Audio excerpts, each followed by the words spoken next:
ఏ విజయం నీ కోసం నా కోసం ఎటు పోదురా నువ్వు చేసిన కష్టం ఎప్పటికైనా సొంతం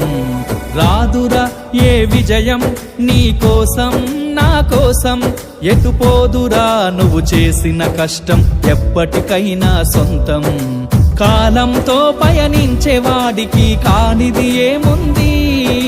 సాధనతోనే సాధ్యమవ్వునని సదాశయంతో సాగర ముందుకు రాదురా ఏ విజయం నీ కోసం నా కోసం ఎటు పోదురా నువ్వు చేసిన కష్టం ఎప్పటికైనా సొంతం